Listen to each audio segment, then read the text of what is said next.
Good morning, everyone. Thank you for coming. And I want to just acknowledge a couple of people who are here, especially some board members and former board members of San Andreas Regional Center. For those of you who don't know, San Andreas Regional Center, all of our board of directors are volunteers. Many of them are family members or parents of people with developmental disabilities. So I just want to acknowledge that we have a couple of board members here, sitting board members. We have our board secretary, Troy Hernandez.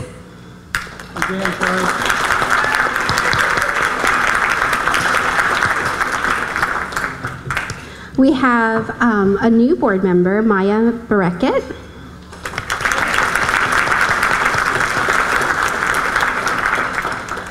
We have our board treasurer, Jessie Lechuga.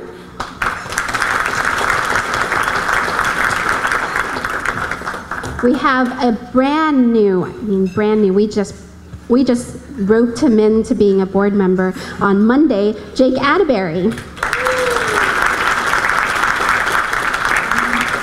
And like I told Jake, it took us a year to get him on the board, but now that he's on, he's stuck with us for 6 years.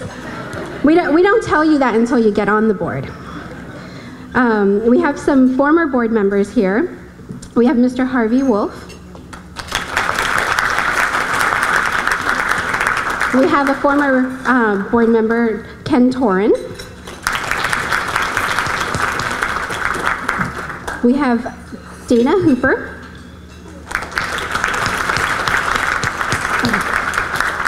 And we have Miss Cheryl Hewitt, who is also now an area board 7 board member. Oh, and we have our, this event wouldn't be possible with our amazing Service Provider Advisory Committee. And at the helm of that is our chair, Debbie Ellis.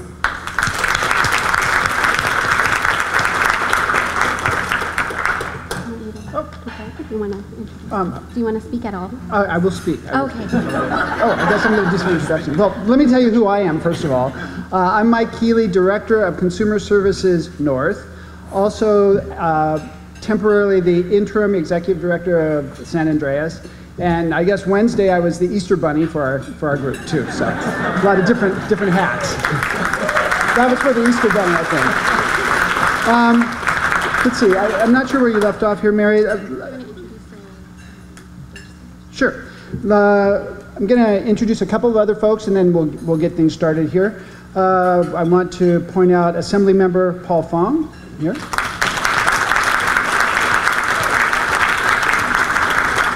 Representative from Bob Wiskowski's, Assemblymember Bob Wiskowski's office, Sean Manalo. Are you here?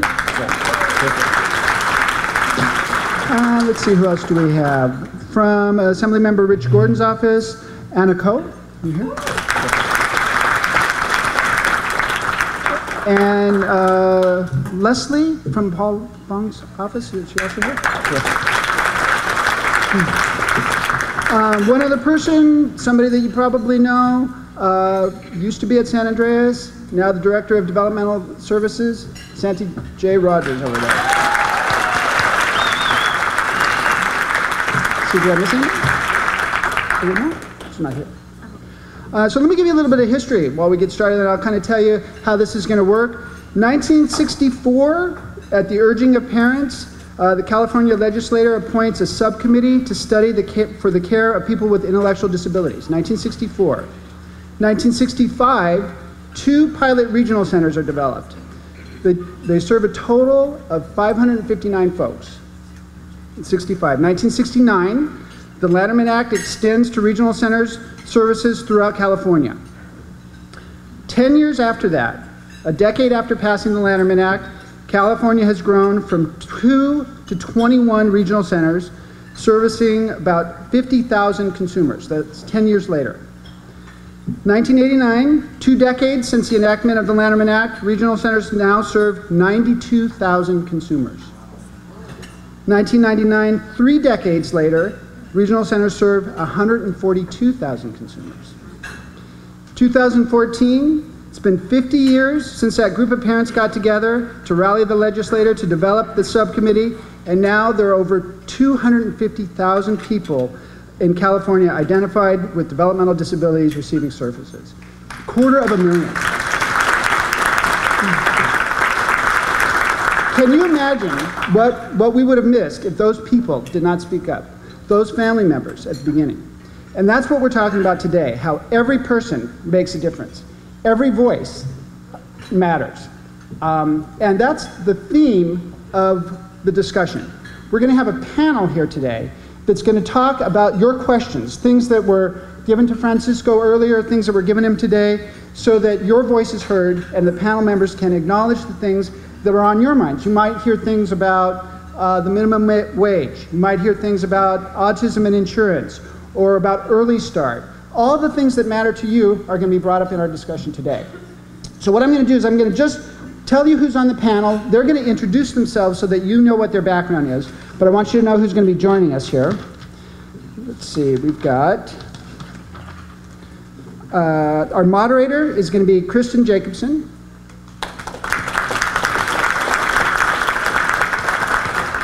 Our panelists are going to include Darcy McCann, Marty Omoto. Where's Marty? There he is, back there. Lynda Steele. And Sylvia Youngblood. So they're going to be up here in a few minutes answering your questions and kind of addressing the needs of the community. And as we move forward, I think Francisco has a few words to say and another introduction. Thank you, Mike. It's strange. Last week we were in Aptos, and it was the first time not having Santi introduce people, and then today it's the same thing. And so I'm glad Santi made it.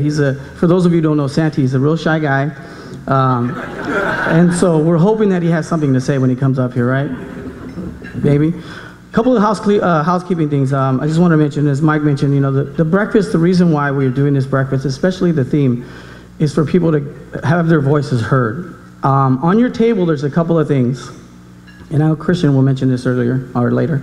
There's going to be a rally in Sacramento next week on April 30th.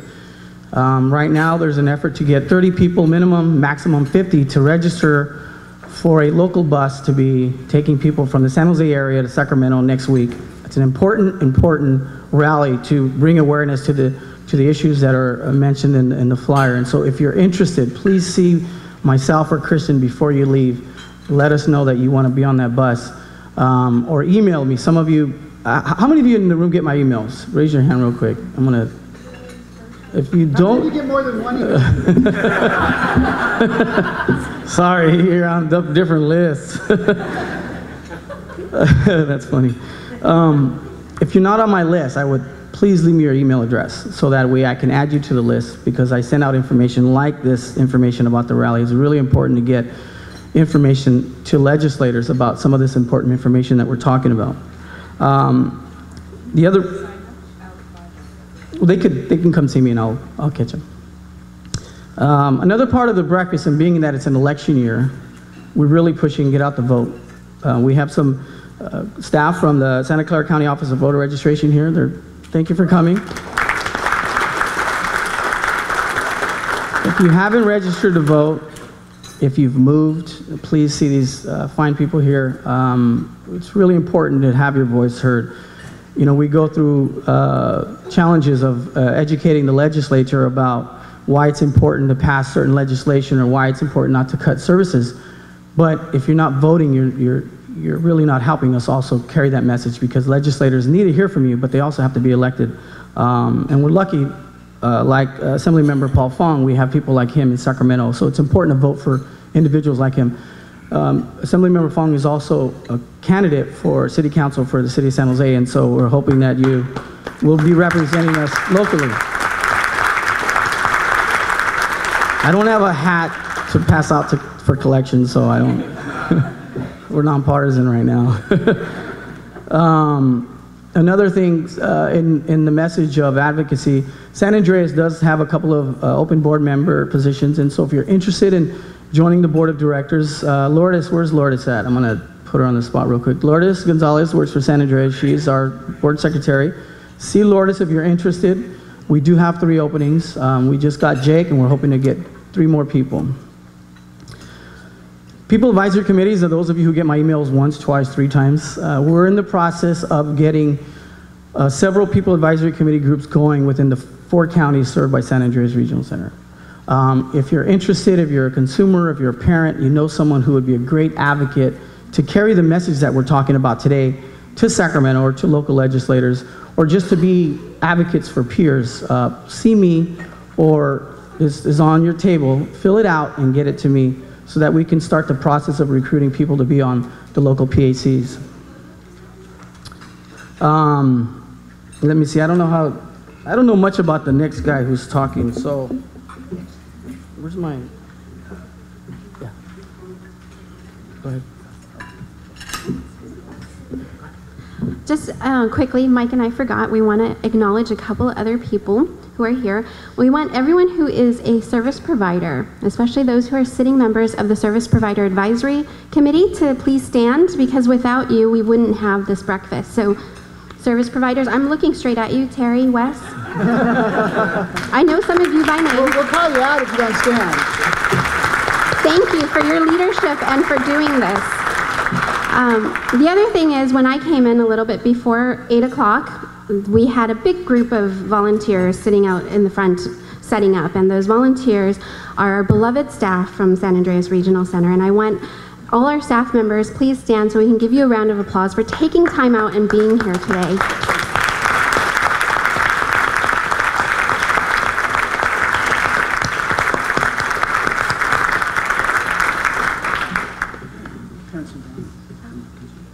Oh, sure.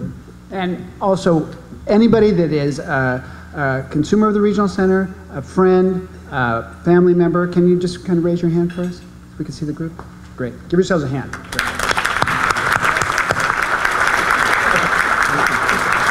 Thank you. Yeah, thank you. If it wasn't for SPAC, SPAC's been part of the committee that would organize this breakfast, and if it wasn't for our staff, we wouldn't be able to do this. So thank you for your support. I really appreciate it.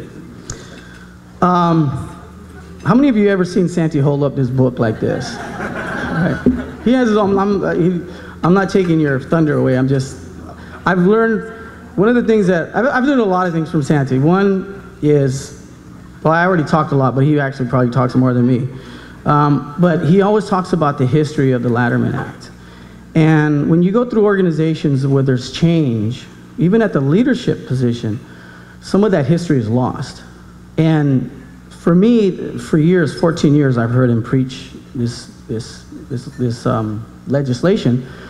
But there's one thing that's, unless I've missed it, somebody can help me. What Santi brings to the Latterman Act is heart and personality. And so we're very fortunate to have someone like Santi in Sacramento. Unfortunate for us because we lost someone great. But for the families throughout the state of California, for the consumers, for the providers, we're very fortunate to have someone like Santi Rogers, who's not only a good person and passionate, but he's smart. He has so much information that he wants to tell you all the time. But sometimes you listen and it's a lot of good stuff, you know. But he's talking from the heart. I mean, that's really what it comes from. Those of you who know Santi personally know that his heart's in it. He brings a lot of history to the work, which is why it's important for those of us who are at the transition stage. We got to continue that history and message that the Latterman Act has. We weren't there in the 60s when these parents were approaching Frank Latterman, but we're here today, which is why we got to continue that advocacy, which is what the message is about today. Advocacy, getting involved, and not forgetting the people that you're serving. So with that, I'd like to introduce Santi Rogers, who is bios there. He's done a lot of work, over 40 years experience in the developmental disabilities community. And he's just a great man. He's my former boss, mentor, my compadre, my homeboy. I could say all that because that's who he is. Welcome.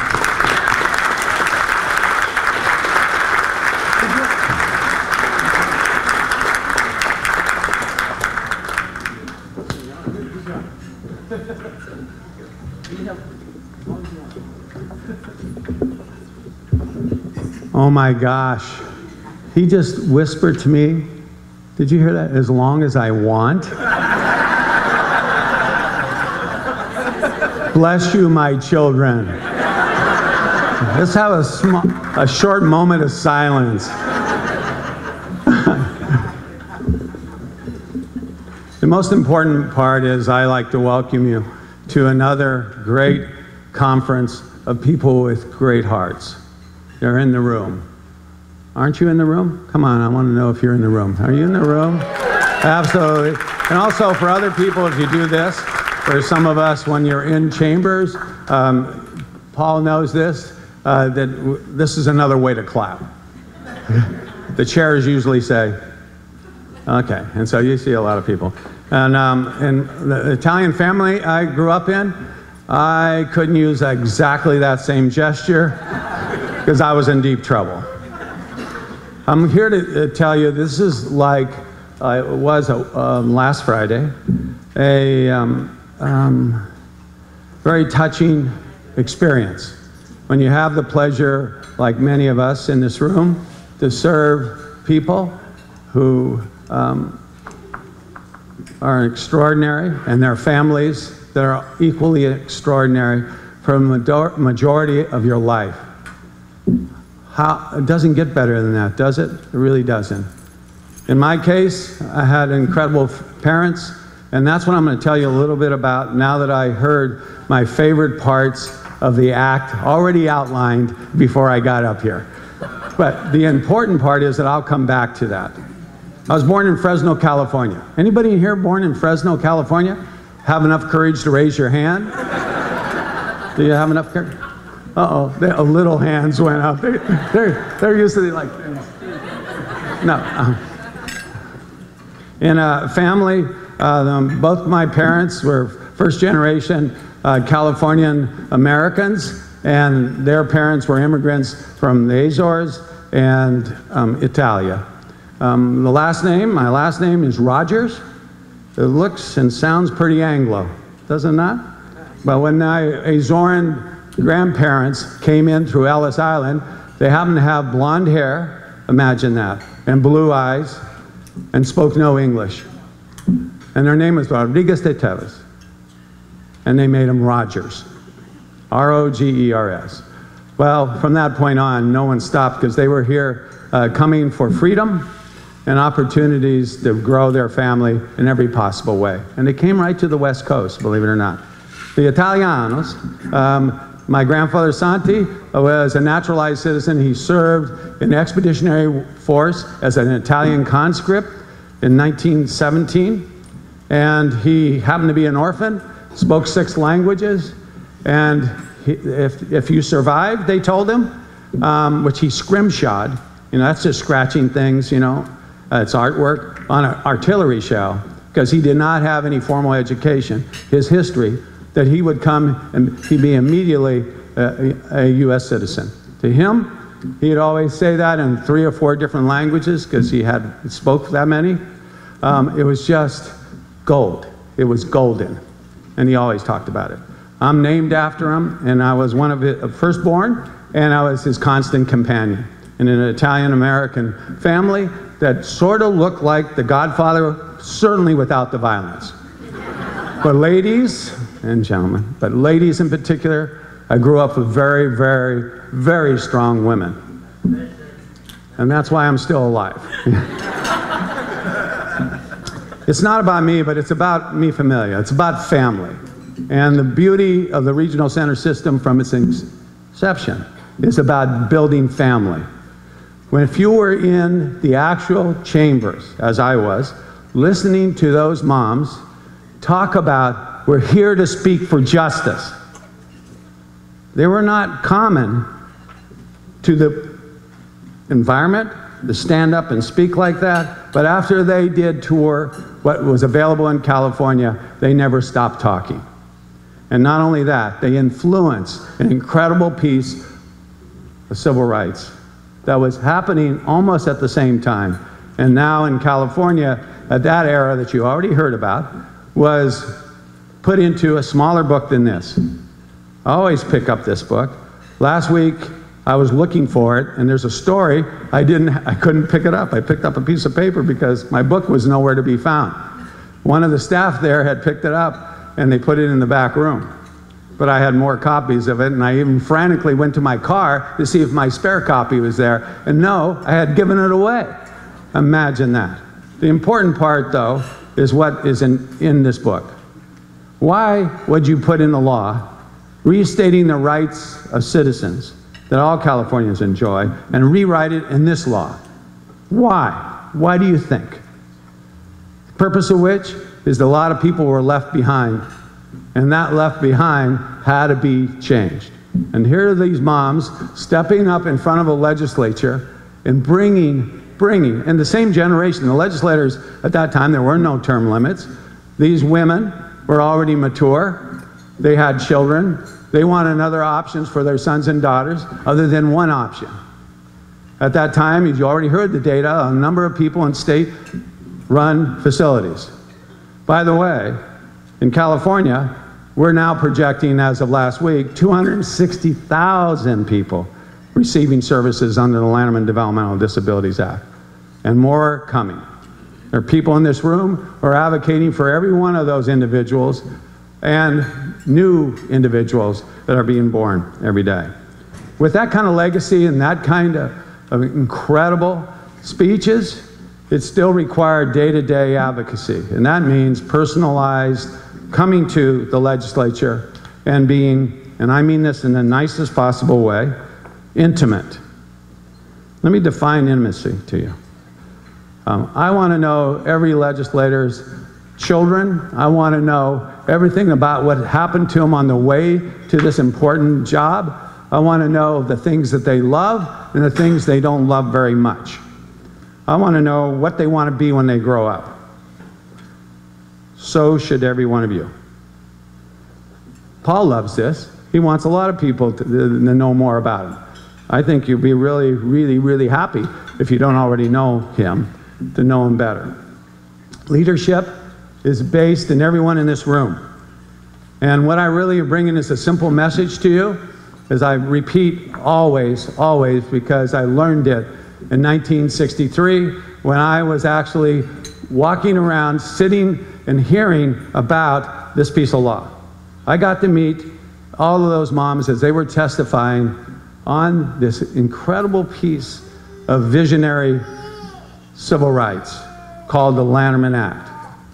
You have to remember who Frank Lanham was, and Jerome Waldy, who you don't know his name as much, who were the partners of creating the first prototype called regional centers.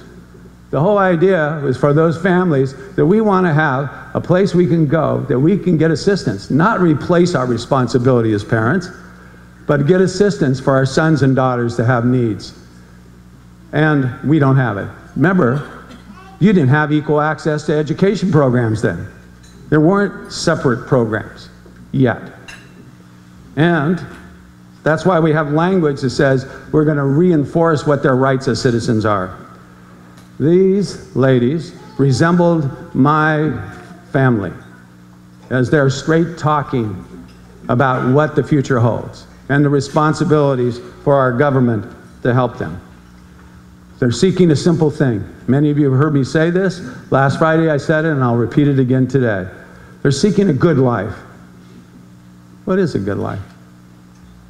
A wholesome place to live that you choose. Listen close, that you choose. Somebody might assist you, whatever you need at different stages in your life, but you choose. The opportunity to work. Let me define what work is. Good work. Work at a wage that other people receive. And work that you have opportunities to meet people, get tired, go home, and have a good time. The other part, always, is the opportunity to socialize. Translated, pick who you want as your own friends, not somebody else picking your friends for you. Those seem simple, don't they? Anybody in this room ever struggle with any of those? Absolutely. Because you're making choices, and with it comes all kinds of excitement. Great excitement. That's what this law really, really provides the occasion for. I use that phrase, provides the occasion, because who's it really up to? Besides this legendary folks that look just like my family members. When I watched The Power of Women and I was on the receiving end, I made it to each birthday like I told you. It was very close at times, whether I'd make the next birthday, because I wasn't listening very close, is that was just the aspect of their good life. They understood it. They understood it, and they spoke in simple language. And I understand it today. Often we get distracted. I'm asking you, this is not a time to be distracted. You are not that busy. And I'm so happy, and if I offend somebody, I'm going to look real quickly here. I have good vision, I can see all back there. Thank you so much during this whole presentation not to have a handheld device in front of your face. Thank you. I think if you look up, you're going to find great opportunities, and that's the kind of look up we need to have right now. We are coming out of some of the most difficult times economically in the nation, in the big nation state called California, than in any other modern comparison. We have thousands of people underemployed. Listen to what I said. Underemployed. I'm so happy so many more of them are employed. Everybody in this room celebrates that, and especially the people that we serve. I'm really happy that I can't move anywhere on any of our freeways. No, I'm not happy. What we hope is that many of the people we serve will join them and be at full employment, because that is the natural order of things, and that's what advocacy is really about. But how is that going to happen? The legislature in California, is this all being recorded? You got being recorded? Okay. Will receive shortly something called the May revision of the budget. Imagine this. It actually happens in May, and it usually happens on time. And last year it happened a day earlier than what the release was supposed to be.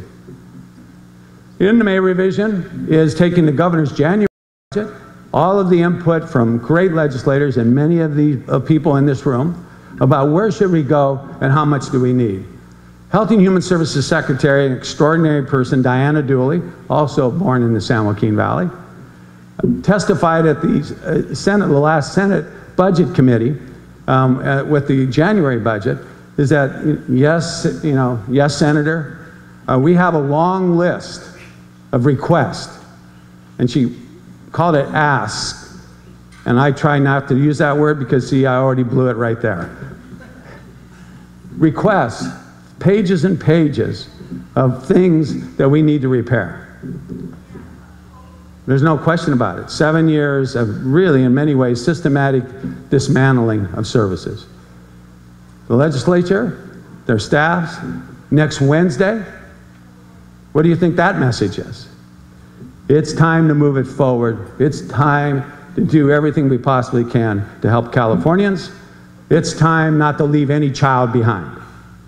Do you agree? I mean, do you really agree with that? I mean, I thought you would agree with that.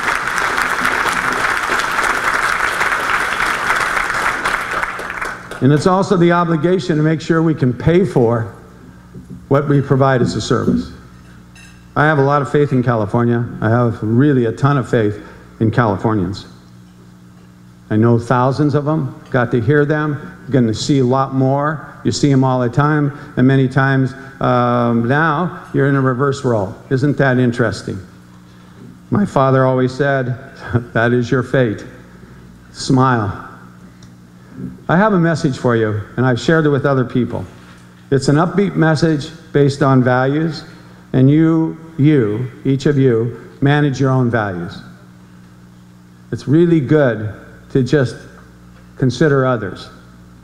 And to me, it's as simple as this, to be hopeful. Can you do that? To be hopeful? To be compassionate. Can you do that? When's the last time you thought about compassion?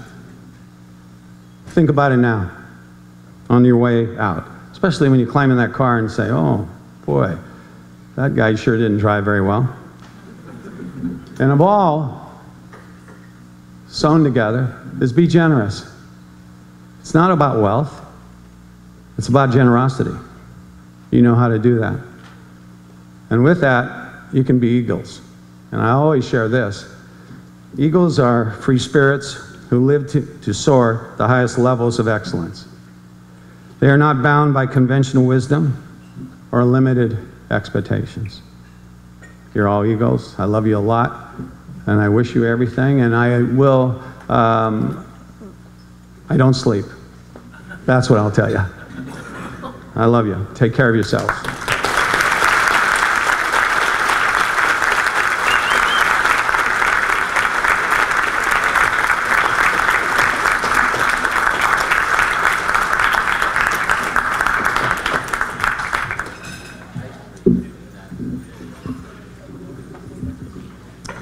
Thank you, Santi.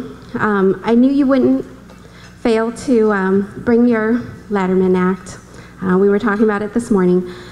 Watching you speak makes me miss you a little bit more. For those of you who got to sit in our board meetings with him, he always brought so much knowledge, but above all, he brought so much passion, not just for the community we serve, but for the people who provide the services, for the staff members at our regional center.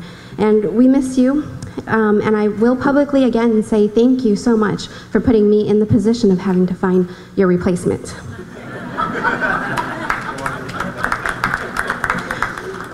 Our next speaker, we are incredibly lucky here in the San Andreas Regional Catchment Area. We have incredible legislators. We have incredible legislators who understand and who have taken the time to understand the community we serve. And unfortunately, he's not going to be an assembly member or, next time, but he will be here in the city of San Jose. We've been very, very lucky to have Assemblymember Paul Fong as one of our finest advocates in Sacramento, a great friend to our regional center and to the community we serve. And we're very lucky to have him here again to speak to us. So help me welcome Assemblymember Paul Fong.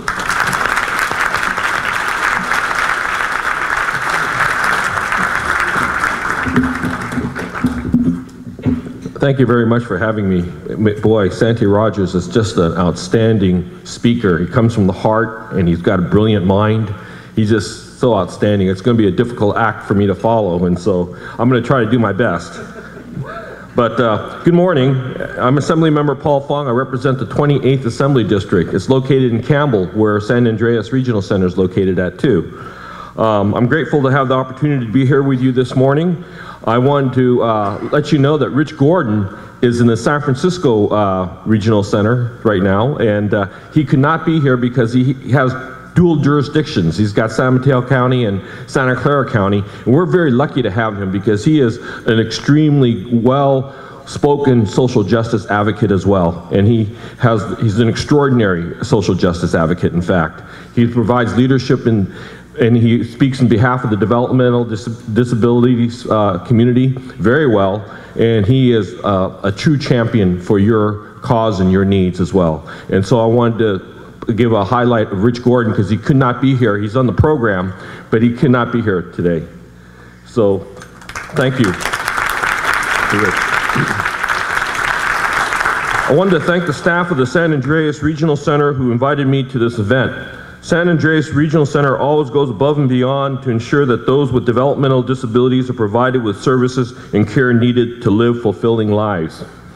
I also like to thank Santi Rogers for being such a strong and committed leader in this community over the years. His devotion to each individual with special needs is truly inspiring, and I was thrilled that he was appointed to the state's new head of the Department of Developmental Services. Congratulations to you, Santi. I know that he'll do great work for the state of California. So the 21 regional centers is very lucky to have him headed up. I've always been a social justice advocate. It is important to me that those in the developmental disabilities community are provided with adequate resources in order to have their voices heard and needs met. Not many people know this, but the issues of developmentally disabled community touches my own family. My nephew, Aaron Chu, is a consumer at the San Andreas Regional Center, and you've done a great job in raising my nephew, and thank you very much to the San Andreas Regional Center for that help. Also, Being here this morning takes me back to my early days as a student volunteer at De Anza College. In 1972, I was really touched by the disabled community, and I volunteered to form the first program for the disabled community in the state, in the community colleges system, De Anza College, and I volunteered to get the program going, and now I continue that work in the state legislature. But before that, the disabled community really motivated me to run for the Board of Trustees at the Foothill De Anza Community College District, because policy is where everything happens. If you want to support any cause, you need to understand policy. And to understand policy, you need to register to vote. You need to vote for those policymakers as well. And so we are very lucky to have the Register of Voters here to register you to vote. And I have worked diligently in our state to continue to abide by the Lanterman Act, one of the best pieces of civil rights legislation that the state's ever put out. We need to keep working tirelessly to hold elected officials accountable in maintaining the highest standards of care for the developmentally disabled community. And we need your help to do so each and every year and with each and every budget cycle. And so your advocacy in Sacramento is really important. So I look forward to seeing and meeting some of you next Wednesday, April 30th, as one of the legislatures that you're going to visit.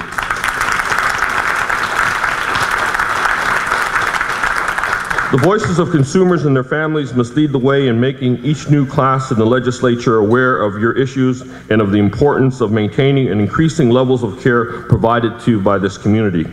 One of the most profound ways each of you can make a difference is to register to vote and make your voices heard at the ballot box for each and every election. This is important because people who are elected to school boards and local city councils sometimes move up to run for the state legislature like I did. And it's important that each elected candidates who support the community and who will take that support with them as they ascend up the political ladder. And so you guys get to put the people up in positions of influence. And I'm pleased to let you know that San Andreas Regional Center has made it easy for you by having voter registration volunteers and materials here this morning. If you are in this room and listening to me speak and are not registered to vote, there's no shame, there's no judgment, there's only action. Just take a few minutes of your time this morning and go get registered. Nobody knows the issues of you as consumers and of your families and caregivers the way you do, and there's tremendous power in your passion, your stories, your commitment to the issues those with developmental disabilities face. Thank you to each of you from the bottom of my heart for your advocacy and for keeping me apprised of the crucial issues this community faces. I hope you enjoy the rest of your morning. Thank you very much for having me.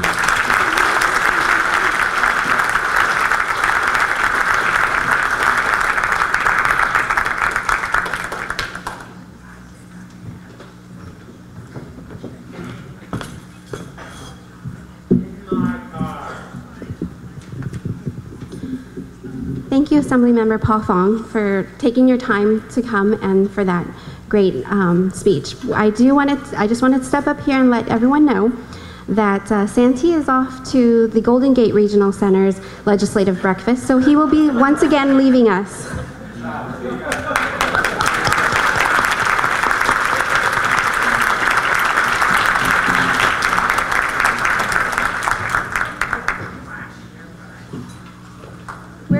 We are going to go ahead and move into our panel portion of this program, and Mike is going to introduce our moderator. Very simple here. My pleasure to introduce Kristin Jacobsen. Kristin, come on up, give her a hand. Kristin is the co-founder and president of Autism Deserves Equal Coverage, the founding member of the steering committee member, Alliance of California Autism Association, state policy chair, a whole bunch of other things. She's going to introduce herself, talk a little bit more about herself as the panel comes on up so that we can continue with our presentation.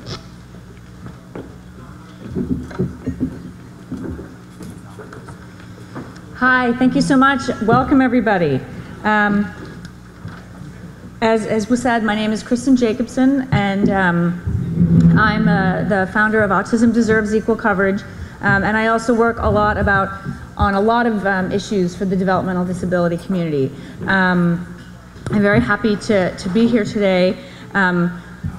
want to just keep reiterating some of the same points that we've heard. Stand up, speak out. It's a great opportunity. We have funding for a bus from the San Jose, Aptos, San Andreas Regional Center area, a free bus to go up to Sacramento. Autism Speaks is funding the bus. And we really want to get 30 to 50 people on that bus so that we can go and meet with Assemblymember Paul Fong and Rich Gordon and all the others and have a little more intimate opportunity to tell them what's important to us. And we also have a rally on the Capitol steps, and we want to be able to show the legislature and all of Sacramento that we matter, we have a voice, and we intend to use it. We don't have, as a community, a lot of money. Right? I mean, I work primarily against insurance companies, and they have a lot of money. But we've been able to be successful because what we have is we're on the right side of the issues, and we can vote, and we can go to Sacramento, and we can talk. And so a mom from Burlingame was able to go to Sacramento and help write a piece of legislation that was able to be passed, and the insurance company, no matter how hard they fought against it, we prevailed on that, and now the insurance companies have to provide treatment for our kids with autism, and that is really important. The other thing I just want to mention is the topics that we're going to be talking about at the rally next week. These are all really, really important topics for our community. Restoring early start. There was probably no more devastating cut for kids over the last 10 years of these cuts than cutting early start. We know early intervention works. It's cost effective. It's effective for the kids. I have 3 kids who went through the early start program, not here, but at Golden Gate, because I live up a little bit up the peninsula. They would not qualify today under early start, because in order to qualify today at age 2, you can't even have a single word. If you have a single word, then you are not 50% delayed and you don't qualify for early start. So lots and lots of kids with autism and many other disabilities are not able to qualify today. My kids wouldn't have qualified. Mine are not members or consumers of the regional center system right now. That's because early start worked. Each and every one of them got early intervention, made progress, and doesn't need services today. That's why we need to do this. We have now let a couple of generations, short generations, but 3 or 4 or 5 years of kids not get those services. We can't leave any more kids behind. We're going to be killing our future. Those kids who aren't getting treatment are coming back today into the Lanterman Act and getting services in the regional center, and they'll be consumers for life because we didn't take care of them when they were 0 to 3. Another issue is Medi-Cal. Medi-Cal serves 50% of the kids in California. That's the insurance. We have passed laws now so that every kind of insurance in California, whether it's small group or large group or individual, part of CalPERS, which is the state employees, everybody in California can get behavioral treatment and can get treatment for autism, except for the most vulnerable poor kids in Medi-Cal, and that's half the kids in the state. We cannot continue to leave those kids behind. I'm optimistic. Yesterday we had a hearing and Department of Healthcare Services, for the first time, I heard them say that this treatment is very, very effective and very, very important. I've never heard Toby Douglas say that before. We're not anywhere over the finish line at all, but to acknowledge that it's an important treatment is very important. And the Legislative Analyst Office, they recommended covering it fiscally. And again, I have not heard that. So we need to be vigilant. We have a long way to go, but we can make a difference and take care of those 50% of our kids that are not being treated today. We're also going to be talking about copays and deductibles. And that affects all families. People have good insurance, and the regional center right now is prohibited from helping people with deductibles, and they're prohibited from helping a lot of people with copays. And that's causing people to actually have to make a terrible decision about, do I stop treatment? And some of them are, because they can't afford the copays and deductibles, Or do I drop my child from health insurance? What a terrible choice to force a parent to make in order to keep treatment for their children. Our survey from the Autism Society of California showed that 20% of families had to make the choice of dropping one of their children from health insurance in order to keep their services going, and the primary reason was they couldn't afford their copays and deductibles. It's costing the state way too much money. When we drop insurance, the regional center pays the entire cost instead of the $1,200 deductible. That is not a cost-effective option, and it's not a humane option. So anyway, those are, you can never give me a mic without having me get on my soapbox for just a little bit, but those are really critical issues. We're going to be talking about them next week. I think we have a really good opportunity. People are talking, people are listening, and they know that they've left our kids behind, and we can't let them leave our kids behind any longer. So please come join us. I want to introduce, when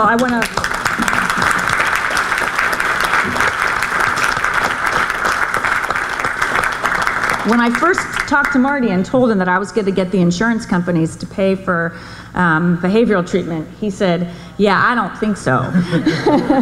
And I'm sure he is really, really glad to have been wrong about that. I'm going to let the panelists introduce themselves because I think they'll be able to do it significantly better than I can. So why don't we start with you, Sylvia? She wasn't ready. Oh, I'm sorry. Who wants to go first? Is anybody ready? Go first. We'll start that way. Go ahead. Darcy, you want to go first? Good morning. My name is Darcy McCann. I have been a regional center board member for a full 6 years. I've also was an advocate for ARCA, the Consumer Advisory Committee, for about 5 years. I'm getting my degree in psychology. I hopefully will graduate this July. I've always been really passionate being a member of people with disabilities and being a voice for so many people that cannot speak with disabilities. Thank you for inviting me on the panel.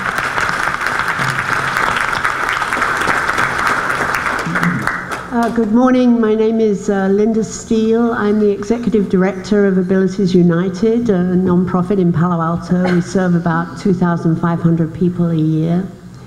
And I've been doing that now for about 20 years. And in one capacity or another, I've been around this service system since the Lanterman legislation was enacted.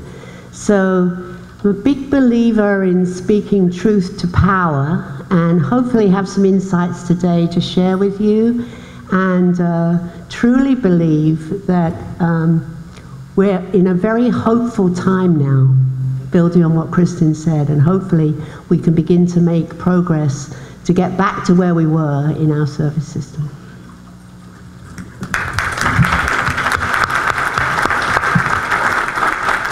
Is this on? My name is Marty Omoto with the California Disability Community Action Network, CDCAN, based in Sacramento.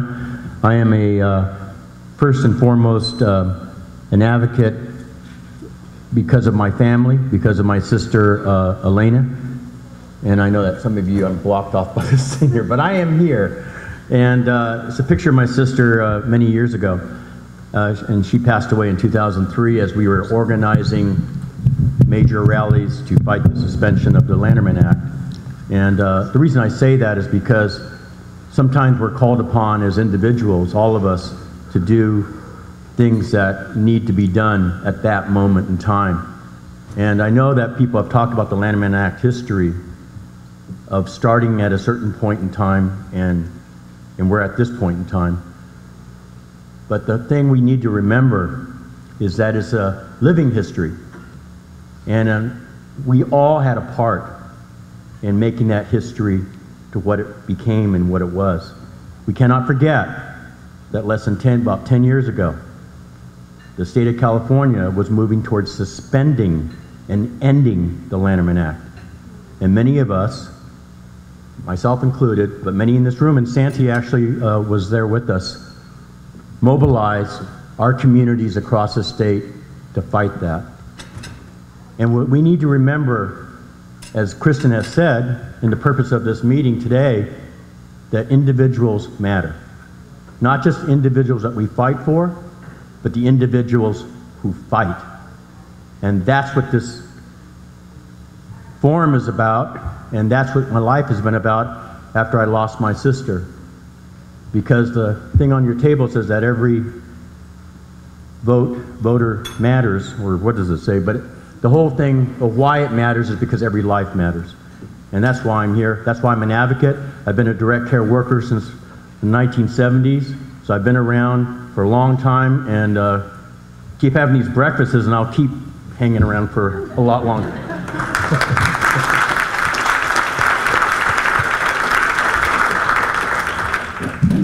Now I'm ready. I gave her enough time. My name is Sylvia Youngblood. I'm the mother of 4 children who have all had learning disabilities. My 3 boys are on the autism spectrum. My younger 2 are both regional center clients with the San Gabriel Pomona Regional Center. I serve on the board of the San Gabriel Pomona Regional Center as the vice chair. I also serve on the Community Outreach Legislative Committee, and I also chair the West San Gabriel Valley SELPA Community Advisory Committee on Special Education. And the reason why I got involved is because I went through a terrible time with the school district and trying to get services for my kids. So my thing is I want to be able to connect regional centers and school districts through their community advisory committees and empower parents, and so that parents don't go through the same thing that I went through, and so that kids can start getting services when they need them, and you don't have to do as much fighting. You're able to sit down at the table, whether it be at regional center or in your school district, and advocate for your children's services effectively. Thank you.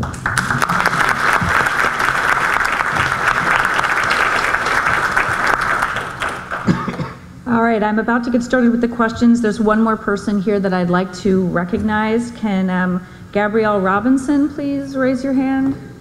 There you are. Hi, Gabrielle is with Senator Bill Monning from the 17th District, and she's here with us today. Senator Monning is on both Senate Budget Sub 3, which is the budget committee that will be looking at both the copay deductible early start and Medi-Cal issues, and he's also on the Senate Health Committee where the copay bill will eventually get to once it leaves the Assembly. So anyway, welcome and thank you very much. For the questions, I'm going to have no more than 2 people answer each question, just so that we can make sure we move through. I think there are different people that are going to have particular experiences with certain questions. I wanted to start with, if you can comment on how important it is for the disability community to have a voice in the election process, and why it is important for us to vote every election. That's one of the main themes that we have, and so I would love to maybe, who would like to start with that question? Marty? Marty Omoto, CDCAN. Every voice matters because every life matters. And why is it important that we vote and register and we vote and then we take action beyond that? Is because when we're invisible and when we allow others to make decisions for us, then bad things are going to happen. Elie Wiesel once wrote that the opposite of love is not hate, but it's indifference. And we often think that bad things happen because bad people do things. And the reality, based on all the things that have happened to our community in the past 20 years, is that good people do bad things. And good people, like the good people in this room, let it happen. Indifference is the trust that betrays. It's the silence that lies. And we think if we do not do anything, that eventually something good happens. And the reality is it doesn't. In a few hours after this thing ends, my son and my brother will be going from here to a place called Manzanar Relocation Camp in Owens Valley in the desert.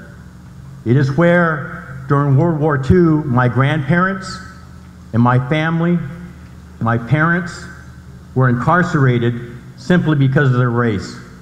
And that was allowed to happen in this country to American citizens because Japanese Americans back then, 120,000 Americans, were powerless. Most of them were not registered to vote because they could not. And those who were old enough, like my grandparents, were not allowed to become American citizens by law.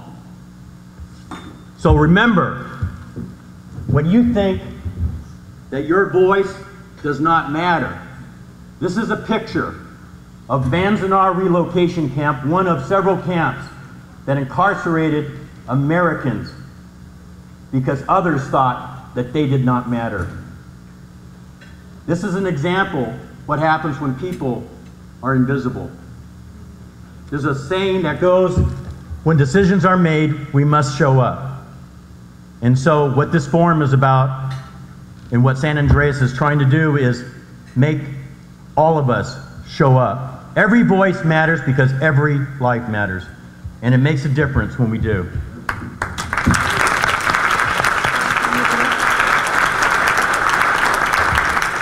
I just wanted to add one more thing. There was a quote of a person who was interned at Manzanar, and he wrote, "Only what we could carry was the rule, so we carried strength, dignity, and soul."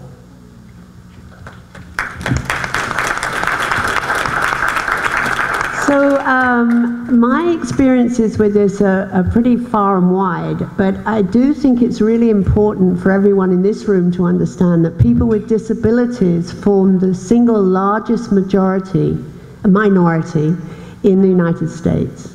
So there's a lot of power in the number of people that are part of the democratic process.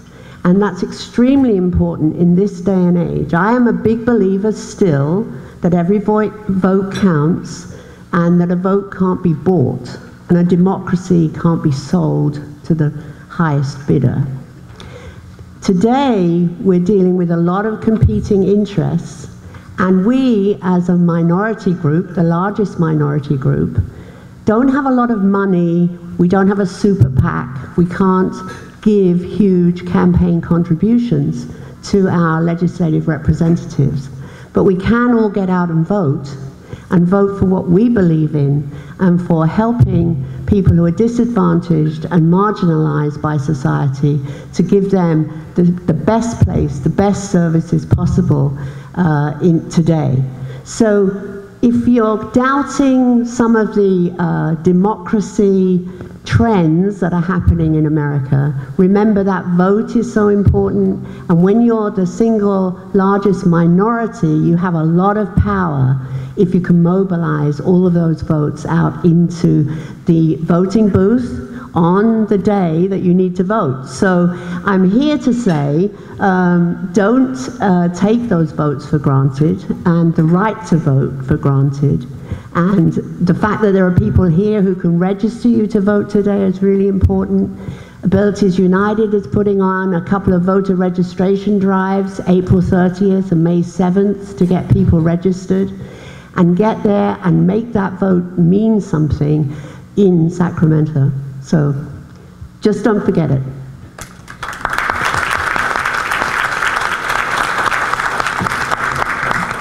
It's always good for me to come to these breakfasts because I always learn something. I did not know that we were the single biggest minority group of votes, and I bet that a lot of our legislators don't know that, and we need to share that information because we don't have the money. But as a large minority group, as the largest minority group, that gives us a lot of power. So thank you for sharing that information with me, because I'm going to absolutely continue to share that around the Capitol. I'm going to move on to another question. I would love to have Sylvia start and address what can parents do to help their school-age children be successful in school, and what organizations can they get involved with around the school community so they can advocate for their children. I'd love for you to particularly talk about the CACs and board meetings and things like that. The Community Advisory Committees on Special Education is a committee that all SELPAs are required to have. And what SELPAs are, if you're not familiar, is California is broken up into 122 SELPAs. And we have, which are Special Education Local Plan Areas. Each SELPA is required to have a Community Advisory Committee on Special Education, which is a state-mandated committee. And that committee is made up of parents, community members, students with disabilities, individuals with disabilities, and teachers, and any other party that it has an interest in the disabilities community. And a lot of parents don't know about this, and this is a good way for parents to get involved, and then also for the students to get comfortable with understanding government and understanding the process of how things work. Because every SELPA is required to have a local plan and a master plan on education. So your students and parents actually have a role in developing special education within your districts. So if you are not on those and you don't know about them and you're not voicing what is going on, then you don't play an active role in the government at the local level.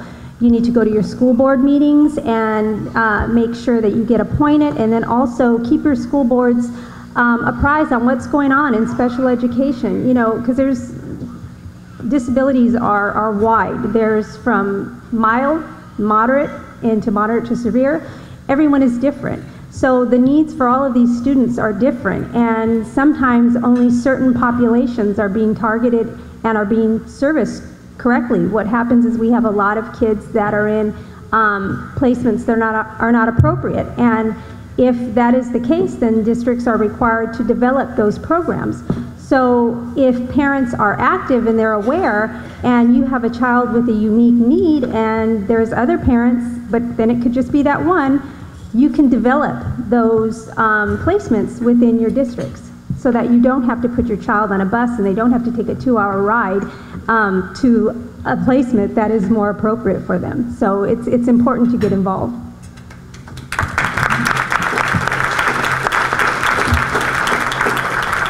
I wanted to add that one of the things about CACs that doesn't always happen in districts is that they are supposed to be, by law, a majority of non-school district personnel, and they're supposed to be parent majority organizations, and a lot of them aren't, but if yours isn't, you have a lot of standing to make sure that it is, because this is where the parents and the individuals with the disabilities are supposed to have the voice. Right. So that's something that you should look at your CAC and your SELPA and see if it's being run appropriately, because it's not supposed to be a vehicle of the SELPA, it's supposed to be a vehicle and a voice for the families who are being served.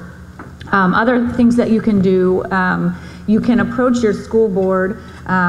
We had a really bad situation in our school district, and the families and the school district were completely fighting. It was a very bad situation. We went to the school board when we, talked regularly, and we were looking at, considering class action because it was just such a bad situation. But what we were able to get was a CDAC, Special Education District Advisory Committee, which was sort of similar to a, what are those?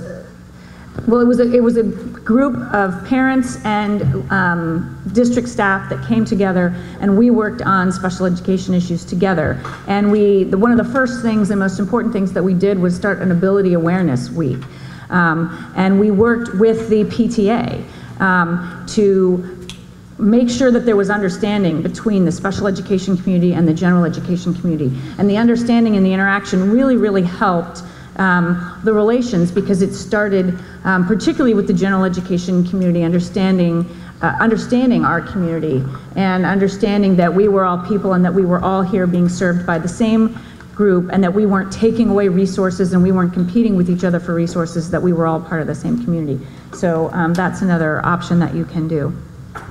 Does anyone else want to speak about that, or should I go to a different question? Can I just add one more thing to that?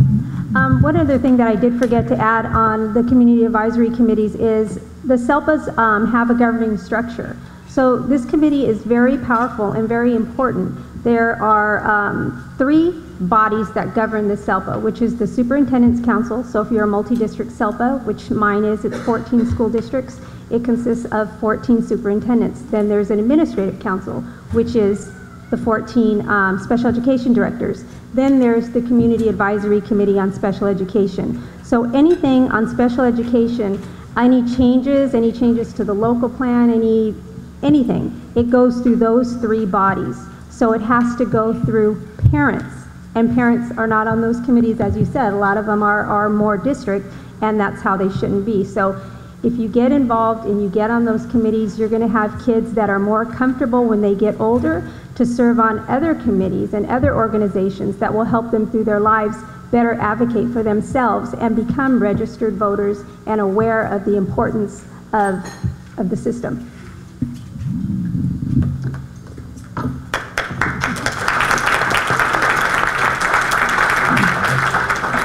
I'm going to direct the next question to Darcy. Darcy, in 2009, Early Start services were cut, leaving many at-risk children and children with developmental delays no longer eligible for the services. And as I talked about, it was one of the most devastating cuts over the last decade. Can you talk about what impact those kind of cuts have on children who are at risk of developmental disability, or on a child's long-term development or the family unit, and sort of share a little bit about your experience with Early Start? Early Start is critical. I received Early Start when I was about 2 years old, lots of physical therapy, occupational therapy, speech therapy, and without those services, I would not be where I am today. And so many families have just really struggled tremendously with these cuts. And I was so fortunate to have great parents and great teachers and therapists and all kinds of people advocating for me when I was younger, and now allowing me to have my own voice. But there's so many families that really, really depend on these services, and it's just critical.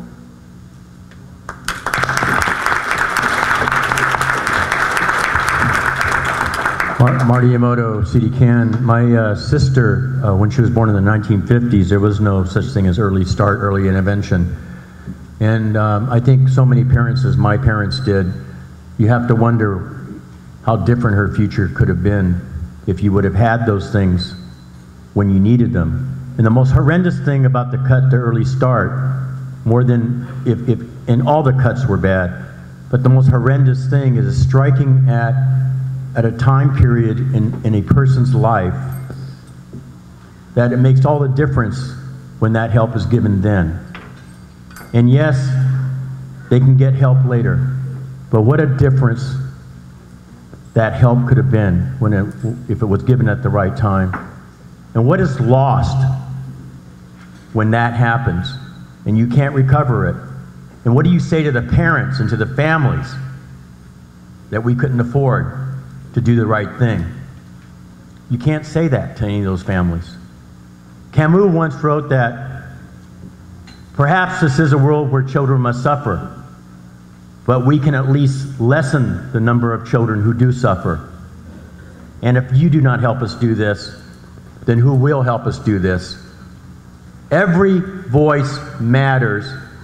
Every life matters. Every vote counts. Everyone in this room, if you are not registered to vote, if you did not vote, if you have not held your legislators accountable, and find out how they voted on Early Start and how they intend to vote on Early Start, then you have stood by and allowed this to happen like everyone else. And so the challenge here for this forum, we will be different. We will stand up, and we are going to vote and check with our legislators and their staff and demand that California do the right thing for its children.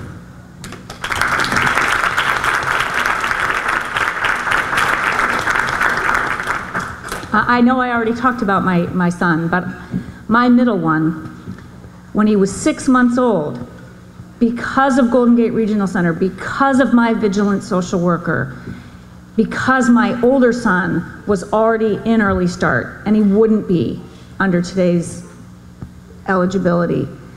They caught him at 6 months. He was really delayed. They told us they didn't know if he would walk. And he never missed another developmental milestone because we taught him how to crawl when he was 6 months old, and we taught him how to stand when he was 10 months old and how to walk when he was 13 months old. So he got the benefit. I followed him around. I uncurled his foot, and the physical therapist said, just follow him around and uncurl his foot, and then instead of dragging the left side of his body, he crawled symmetrically. And that symmetrical crawling, even for the 2 weeks that we managed to get him to crawl, made all the difference. But it only made a difference because it happened when he was 6 and 9 months old. If we'd missed that, you can't go back and get that window. And the fact that he is an athlete and a sprinter today and has outcomes beyond what we could have ever hoped, in my heart, I know it was because of those early intervention. And every child needs that chance. Not every child can have that great outcome, but every child needs that chance. 82% of kids who get Early Start do not need Lanterman services. This is critical. This is my big soapbox from my personal history, so I appreciate your bearing with me.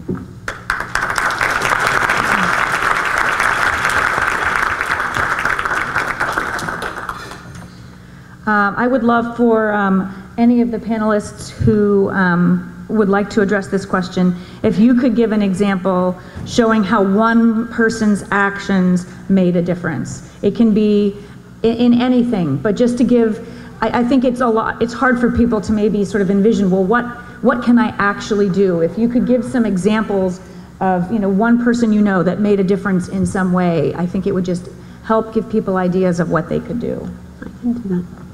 My example is of a young mother that was benefiting from our early intervention program on behalf of her daughter, who was pretty severely involved with her disability.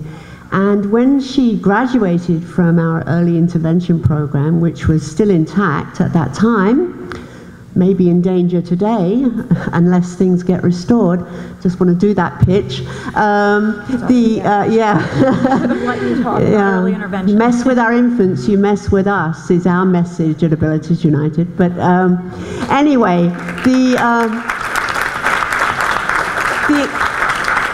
the example I want to give resonates with me. Something I learned from Santi: never underestimate the power of one. And this one mother from our early intervention program realized that when she took her child to the park, she couldn't access the local park. It wasn't accessible, it wasn't developed in the right way for her child, who's in a wheelchair, needed a special seat on the swing, special slide, all of that. And so what she's done over the last, I think, 7 years is mobilize the community in Palo Alto to get the local politicians, the city council, the Parks and Recreation Department to understand the importance of accessible parks. And then she single-handedly mobilized a whole group of people to raise the money so that that park can be built. They're going to be breaking ground this summer.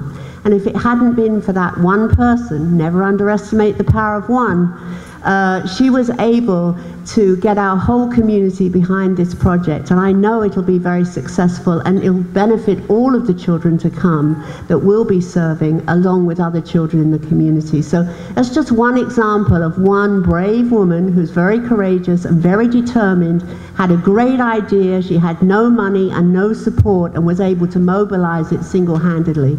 So I think with that kind of energy amongst all of us, we can accomplish so much together.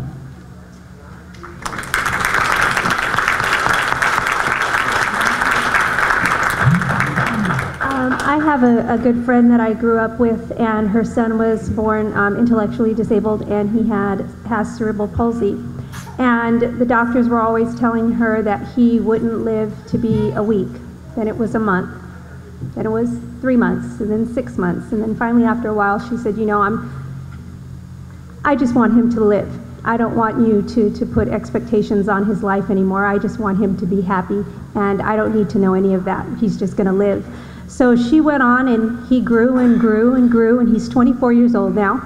And he is very happy, and there was a lot of things she noticed when he was growing up that there wasn't available to him to be accessible, which was like Little League and bowling leagues and different things like that. So she started a foundation called Love Them All, and they put all of these things together. So she started a basketball team, a football team, a baseball team, bowling team. They go all over the United States. They go to Hawaii, they're in Texas, they're in Vegas.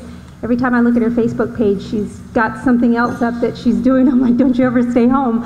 But she inspired me when my kids, when I noticed that there was a disability there. And I thought, you know, if she can do all of these great things for her son, and my kids are more higher functioning, I can do the same. I need to give back and do something great to help others. So she was my inspiration, and I think that everyone can add a little something and make things happen. So, thank you.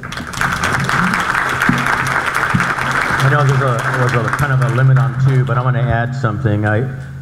For those, you can't see this picture unless you're in the front, but this is a picture of Rosa Parks. And I met her back in 1994 in Sacramento, and I actually had a chance to actually talk with her. And as many of you may know, when we think of one person making a difference, and I think of Rosa Parks and how she did not give up her seat when asked to do so. And the first reason she gave, or one reason she gave, that she was tired.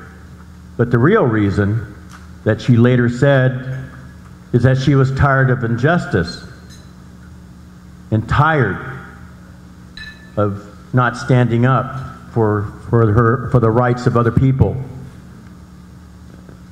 But she didn't do it alone. And I think the thing for us to remember is one person does matter. But it matters when that one person, no matter who they are, connects with other people, which is what Rosa Parks did.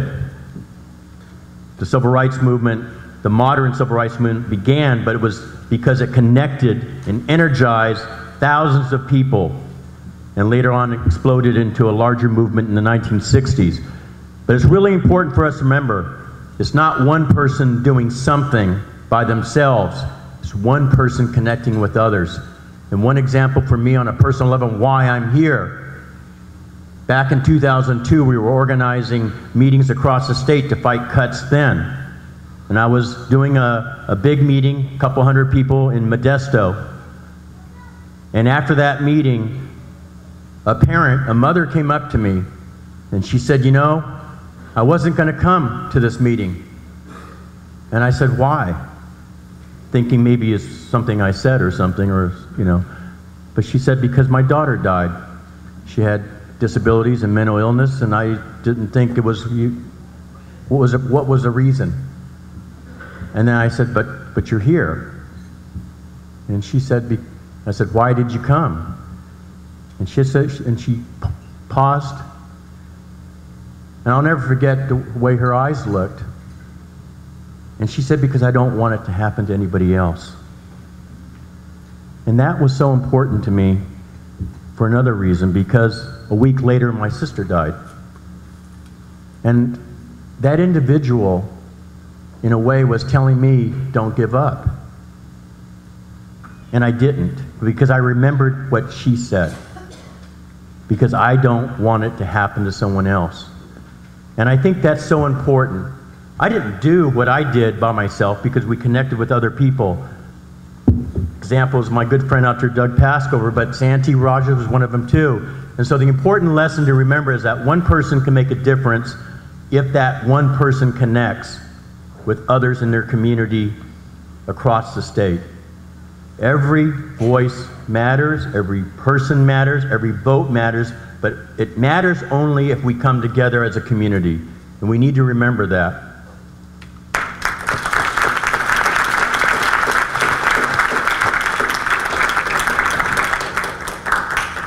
Francisco, can I check in with you? I just got the time's up sign, but I heard that, I thought we were going till 11. 11, okay. But they're not, they're leaving. I just wanted, before I ask the last question, I did want to go back and give Lynda a chance to talk about Early Start, because I was following the two-person rule, but it's really not appropriate to not have Abilities United talk about Early Start. You probably don't know my oldest son went to Milestones and was part of their program, and so I want to get a chance for you to address Early Start. Okay, all right, I'll go back to it. I have a difficulty talking about this because I'm still very angry, and I continue to be angry and will continue to be angry until the eligibility standards get restored to the levels they used to be. Just to bring this alive for people, at Abilities United, we were serving a family in our early intervention program 1 week who was funded by the regional center, was getting therapy, was in developmental group, getting parent education, mental health counseling. And the following week, we could no longer serve her with state funding because she'd been notified that her child was no longer eligible for the program. Nothing had changed with the child. What had happened is the state had implemented their new revised eligibility standards. And that mother was totally devastated. She'd lost everything in terms of support that she was getting. She didn't know what she was going to do next, and she didn't have resources to pay for those services privately. So we had to try and continue to serve her with donated dollars to keep her within our midst so that her whole future wasn't completely compromised by decisions that were made in the state legislature. So I think, you know, we really need to understand that that didn't just happen to that one family, it happened to thousands of families across the state of California. It's going to cost the state of California so much more in the future if they don't restore these eligibility standards to what they were before. We've seen our referral rates to our program go down dramatically since then. Many programs have closed that used to provide early intervention programs because they can't keep going. And so there's a lot at stake here. And I think the best way I can describe it is that I personally feel ashamed that this happened in 2009 and it's 2014 today and it's still in place. And I think we're all responsible for that, not just the legislature. And we've got to really continue to fight this battle. If it doesn't get corrected in the May revise, then we'll be back next year for next year's budget. We're not going away on this one because it's so important to the future of our service system and for the future of these very vulnerable families and kids. So that's my pitch, and I just will keep talking about it for another hour if you wanted me to. It's so important.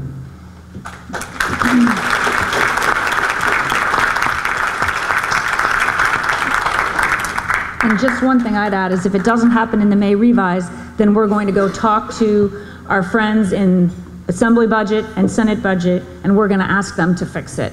Because we're not going to wait for next year. This needs to be fixed now. We cannot wait for a single another year of kids not to get services. Darcy, I was hoping you could comment on the whole minimum wage issue and the caps that the governor is talking about in terms of refusing to provide overtime. And if overtime is not permitted, then people who are receiving IHSS are going to be capped at 40 hours a week, and people may have had service providers for 20 years that have been serving more than 40 hours a week, and now you're going to have a significant disruption. I would love for you to just talk a little bit about how that would impact you and how it might also impact the worker who, you know, maybe a family member that relies on that income and no longer will be able to make ends meet. So if you could sort of talk about that. Without the services of San Andreas Regional Center and IHSS, I cannot get here today to speak to you. I cannot get out of bed. I cannot do the things that I can do as far as going to school. I'm a suicide and crisis counselor. I cannot save lives without services from in-home support services in the regional center. So these services are critical for me. If the governor caps services, saying that I can only have 40 hours of care whatever a month or whatever he's proposing, then what am I supposed to do? I cannot live my life the way that I deserve to live my life, and if it continues to be cut, then what? I do matter. Isn't that what we're talking about here today, that every voice matters? So we need to make sure that our services stay in place, so for future generations that we all matter no matter what.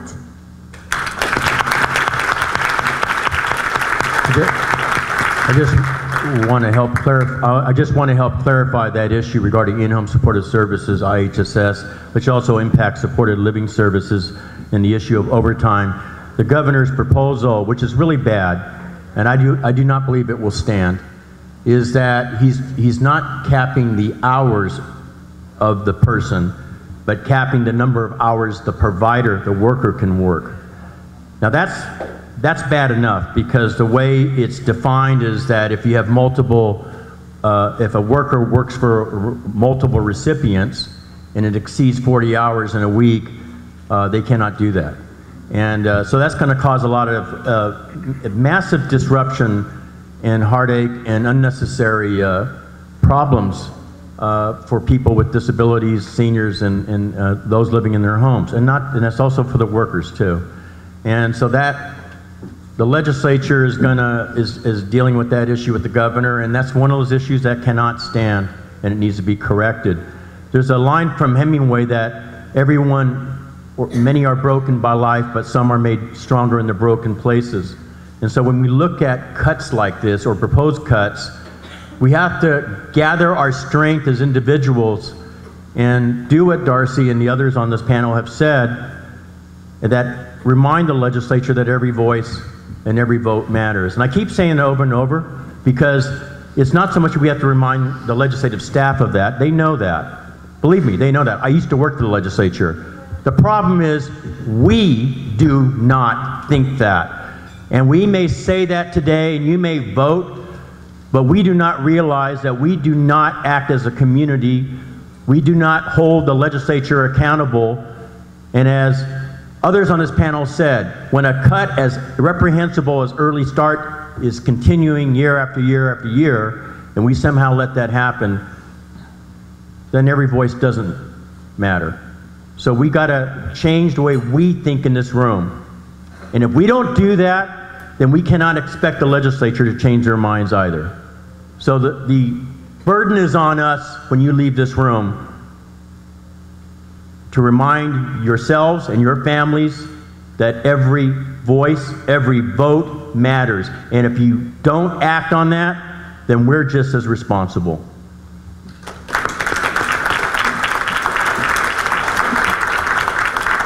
Marty, if I may, I'm going to take that as your closing comments. I'm going to give everybody else 30 seconds to do just some closing comments. Mine is just about remember to ask for what you want and what you need and how you should be treated. Like Darcy just said, ask for the dignity. I think the most common mistake that people and parents make across all settings when they're advocating is being afraid to ask, and if they're told no, being afraid to ask why and challenging it. If you're told no, you can ask for a reason. A lot of times it might turn out that that reason is something that is misunderstood or misplaced, and you can then say, oh, but wait a minute, here are the facts that explain that, and maybe you'll get your answer turned to a yes. You can be respectful when you challenge a no, but you need to remember to ask, and if you're told no, ask why and challenge it, and don't give up. Just in closing, I want to say that I think our future rests very firmly in the hands of people like Darcy.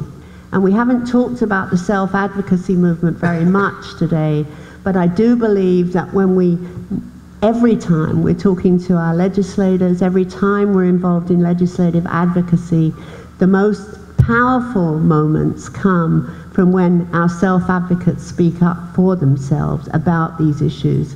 It's not service providers like me, it's not parents as much anymore, as our self-advocates are becoming more and more powerful, more and more effective, and that is the future and the way to go. So I hope that happens, yeah. I'm going to go first and I'll let Darcy close. You go first. I'm going to let you close. I'd also like to kind of piggyback on what Darcy said is that we have to stay involved, and our community does matter. Darcy matters. And if we don't instill that in our kids as parents growing up and teach them to be stronger advocates, to be able to get out there and challenge the no's, ask the questions, but doing it in a collaborative manner, we're not only failing our community, we're failing our children as well, because we're not raising them to be able to grow up, advocate effective, know what the issues are, and care. Because all of these great laws, Lanterman Act, Special Education, IDEA, Section 504, all of these things were put in place for our community, and they could very easily go away if nobody's watching. And all of the people who put all of these great things together are not going to be here forever, and they're not going to be able to be the watchdogs on it forever. We have to start building our community and raising our community to also be aware and be involved and want to be involved, not get what is needed for yours and then neglect to care about others. So we all have to stay involved, and we all have to stay aware and active. Darcy, I'm going to let you close it out. We all know that we have a big task ahead of us. Are we ready? Do we all matter? Yeah. Yes! Let's do this together!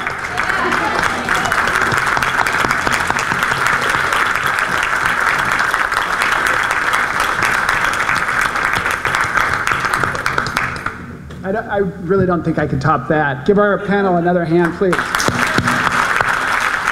You know, one of the things I do is I kind of jot down things to remember. I really, really like the personal stories Sylvia and Darcy gave. I love, Darcy, that you said, without the support that you're receiving, you couldn't get up and save lives in our community. Love that. Another thing I just want to point out, Lynda Steele is retiring this year. I don't know if any of you knew that. So 30 years ago, I actually volunteered at the Betty Wright Swim Center, and then you also hired my sister to run your Early Start program. So we kind of have this history here. And when Lynda was coming up, she said, you know, I'm retiring this year, so I can really say whatever I want today. So I got a little nervous, but, you know, I really like, Lynda, that you said that, you know, to keep this in mind, that people with developmental disabilities are the largest minority group in California. Largest minority group, really important. Kristin, you know, remember to ask is something that I always remember you saying, and that 82% of folks, 82% that receive Early Start services don't need continuing services after that. That's a huge, huge number. And Marty, the thing about stopping indifference and not being invisible is very meaningful, very powerful. So, with that, remember, stand up, speak out, every voice matters, every life matters, every vote counts, and never underestimate the power of one person. Go out there, have a great day. Thank you for joining us. Hi, my name is Aaron. What's your name? My name is Katie Chevalier.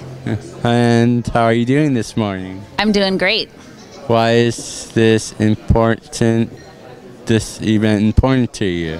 The legislative breakfast, I think, is really important because the whole community gets to come together and hear about some really critical issues, and also just have fun getting to know each other and having breakfast. Cool. And do you like helping people around the community? Absolutely. I think that having services in the community is essential for the community and also for the people who get to be in the community. Cool. Yeah. What do you do for people with disabilities? I work for an agency called Employment and Community Options, and we do a lot of employment services. All our services are in the community, and we also do independent living services for about 500 people in Santa Clara County. Cool. Santa Cruz. Cool. Thank you for this interview. Thank you, Aaron. Welcome. Hi, my name is Aaron. What's your name? My name is Assemblymember Paul Fong. How are you doing this morning? I'm doing great. Thank you very, very much for having me. You're welcome. And why is this event important? Well, the development of the disabled community is very important to me because I'm a social justice advocate, and I'm here to advocate for everyone to get registered to vote. And of course, your voice is very really important in the election process, and when you advocate for your needs, it also helps you when you participate in voting as well. Okay. Do you like helping people around the community? Yes, I do. I love helping people around the community. I'm a social justice advocate. I also advocate for equality and justice for everybody. Cool. And this is a community that I'm very fond of, and I'm here to support this community. Cool. What do you help people for with disabilities? I have a nephew that is a disability. He's got some issues with. He's a special needs person. He's older now. Cool. Yeah, but he's like 35. But I've grown up with him, and I support his special needs and stuff. Cool. Well, thank you for this interview. My pleasure. Thank you, Aaron. Welcome. Thank you. Hi, my name is Aaron. What's your name? My name's Gabrielle Robinson, and I work for State Senator Bill Monning. Cool. How are you doing this morning? I'm doing very well. It's nice to see you today, Aaron. Nice to see you too. Why is this event important to you? Well, I think every person's voice matters. It's also important for me today because I feel like I get to see an old friend. I haven't seen you in a couple of years, and we got to go to school together, so it was really fun. Yeah. It's kind of like old home week. Yeah. So it's a great event, and it's a really important community to be involved in. Cool. Do you like helping people around the community? I do. Well, I was lucky enough to meet a lot of really nice people when we grew up in Scotts Valley together, and people like you who just always smiled at people and said hello and how are you. Really made everybody's day a lot better. Yeah. And when you grow up in a community like that with all these nice people like you, it makes you want to give back, makes you want to be involved. Hey. Yeah. What do you do for people with disabilities? I volunteer at some events, and I work for the state senator, so we try to keep a focus on disability issues and developmental disability issues and make sure that everybody's involved and everybody's registered to vote and everybody's getting to have their voice heard. Okay. Yeah. Thank you for this interview. Thank you for interviewing me, Aaron. You're welcome. Yay. Hi, my name is Aaron. What's your name? Sylvia Youngblood. How are you doing this morning? I'm doing fine. How are you? Fine. And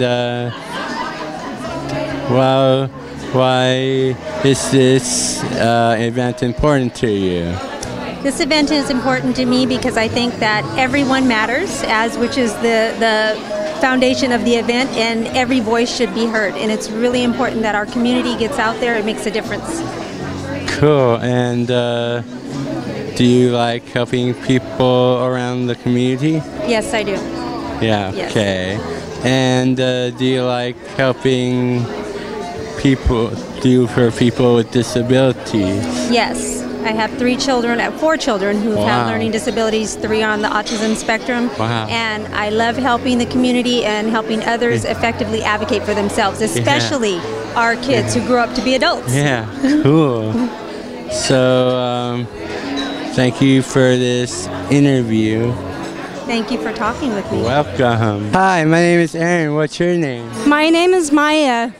And how are you doing this morning? I'm doing great. And why is this event important to you? I believe this is very important because every time we speak out, it's very important to get our voices heard so that we could get funding for Medi-Cal and funding for all our services, and we don't lose early intervention.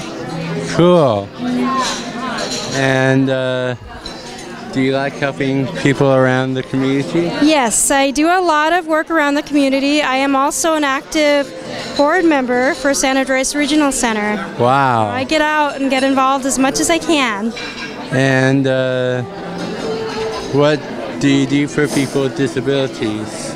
I like to go out and volunteer like a Parents Helping Parents and help with that agency, and I try to get out and advocate as much as I can. I am a HOPE client advocate as well.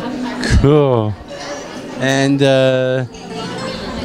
thank you for this interview. You're very welcome. Thank you. Hi, my name is Aaron. What's your name? Marty Omoto. How are you doing this morning? Pretty good. Pretty good. Actually, it's a good breakfast, good audience. Why is this event important to you?